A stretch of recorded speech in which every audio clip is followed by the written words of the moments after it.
In the last generation of URBACT action planning networks, we introduced a new element, a testing phase called small-scale actions, to allow cities to test an idea or an action on the ground.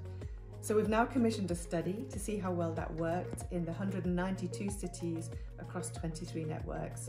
And in particular, we want the study to map out the kind of actions and interventions that took place, to maybe create a typology of those actions, and to really think how to embed it better into the URBACT methodology and to have it inform the integrated action plan in the future.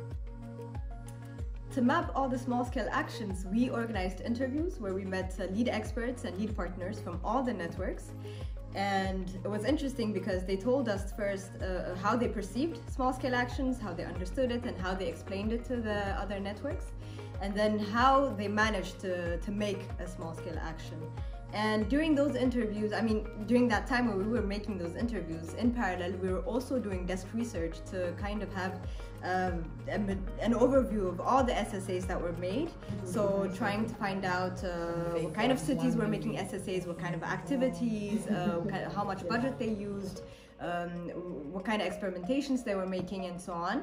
And we're happy to say that we have a little above 225 small-scale actions so far that can be used as great examples for the coming URBACT network. Out of these more than 225 examples of SSAs, we selected 50 stories to where we deep dived into. So we tried to understand better what it was done, where, and what was the aim and objective to be tested. And out of it, we were able to select 14 examples that were helpful to better understand the stories and also better be able to better tell the stories that were behind the SSAs. So the inspiring stories from the SSA is one of the output of the study. The other big output and big challenge is to make sure SSA are better integrated into the action planning journey of the URBACT networks. And in particularly, how do we make sure that the SSA, which is basically a testing phase, better supports the making of the integrated action plan. To do so, SSA concept needs to be better introduced at the very beginning of the networks. Then we need a stronger experimentation and SSA training of lead partners, lead experts, but also support the networks in the experimentation planning, in the designing of their SSAs.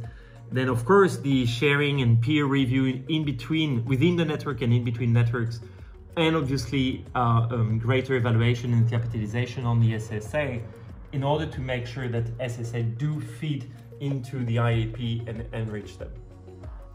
Now that URBACT 4 is launching, we're hoping that the collection of the practices of small-scale actions and the integration to the process of URBACT will allow the cities that will apply to URBACT 4 to really learn how to work in a more agile way, test their actions, plan better, and so we are really hoping to see better policy making coming out of URBACT projects.